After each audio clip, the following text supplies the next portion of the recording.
Une autre invitation au voyage, cette fois, en Italie, si vous êtes d'accord, Annie. La Toscane nous attend pendant toute cette semaine, de Florence à Sienne, en passant par Pise. Ces paysages vallonnés ont inspiré de nombreux artistes. Et aujourd'hui, Marie Croxel et Axel Charles Messange nous emmènent au Val d'Orcia. Au milieu des vastes étendues couvertes de blé et de vignes du Val d'Orcia, il est le repère, l'emblème de toute une région. Massimo Cordella connaît bien la valeur symbolique du cyprès. Il est propriétaire de ce petit bois, donc chargé de l'entretenir, et ne prend pas la tâche à la légère. Si tu cambrioles la maison de personnes âgées, tu ne risques presque rien. Par contre, si tu arraches un cyprès, tu finis en prison. Pour l'aider à entretenir ses trésors centenaires, la région manque d'élagueurs. Le viticulteur doit faire face seul, tailler, dégager les arbres morts, éloigner les animaux. Tu vois ça? C'est un sanglier qui s'est frotté. Il se gratte contre le tronc. Là, les chevreuils ont soulevé l'écorce. C'est bien simple, Massimo ne laisse rien passer. J'en prends soin comme d'une personne. Regarde celui-ci. C'est un cyprès de type Bolgheri. C'est le plus beau. Il est élégant et fin. C'est une plante noble. Il est parfait, ce cyprès. Et tellement photogénique. Un régal pour les apprentis photographes du monde entier. C'est magnifique. Je n'avais jamais rien vu de pareil. On se croirait presque dans un conte de fées. C'est vraiment un très bel endroit. Je viens de Chine et j'aime beaucoup.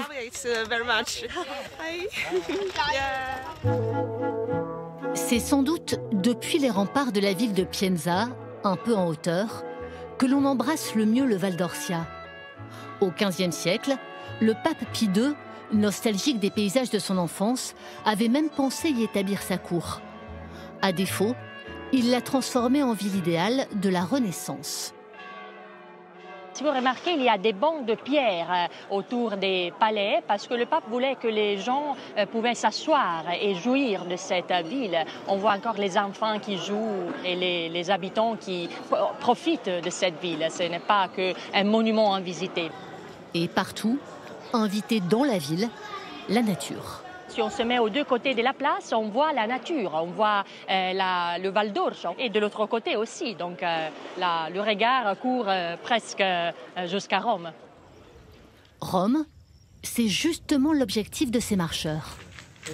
300 km à pied depuis Sienne, sur le tracé de la Via Francigena, un chemin de pèlerinage apparu au VIe siècle. Quand on marche, à un moment donné, on est dans les spiritualités. Si on fait de longs itinéraires. C'est une façon de se mettre en retraite. Sans doute aussi la meilleure façon pour ces Aveyronais, habitués aux longues randonnées, de sillonner la Toscane. C'est une découverte pour moi. Parce que moi aussi, c'est voilà. une découverte. Oui. C'était après.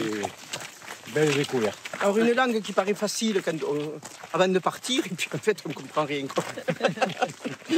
Donc c'est de l'impro, il faut parler avec les mains. Mais ça on sait faire. Mais on passe de pépite en pépite, au niveau des villes et des villages. C'est absolument magnifique. Dans son moulin du Val d'Orcia, Amadeo Grappi s'occupe d'une autre sorte de pépite. L'entreprise est réputée pour ses pâtes artisanales et bio, dont elle maîtrise la fabrication de bout en bout.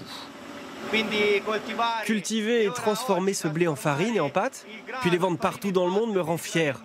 Surtout quand je pense que mon grand-père était un simple ouvrier agricole. C'est une grande fierté. Et une affaire de famille. Amadeo, tu me passes un sac de farine pour mon cours? Bien sûr, tiens, ma petite maman. Parfait, merci.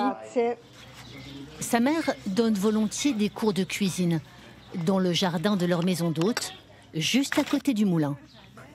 Et maintenant, on commence à faire les pici en utilisant la paume de la main. Les pici, sortes de spaghettis épais, sont la spécialité locale. C'est bon avec tout, même juste de l'huile d'olive. Les pici, c'est comme ça. Même si c'est le plat du pauvre, c'est le top. Dans cette région où un simple cours de cuisine peut s'offrir un tel cadre, le cinéma a plus d'une fois installé ses caméras. Consuelo Boscagli est chargé de repérer des lieux pour les réalisateurs. On est au monastère de Camprena, où le patient anglais a été tourné en 1996. Ça, c'est le clocher emblématique que l'on retrouve filmé dans de nombreuses scènes du film, comme celle-ci, lors de l'arrivée de Juliette Binoche au monastère. Le bâtiment du XVe siècle a porté chance au film, récompensé par 9 Oscars. Mais c'est le décor d'une autre superproduction qui a la faveur des touristes. Ici, on est en dessous de Pienza, là où une des dernières scènes du film Gladiator a été tournée.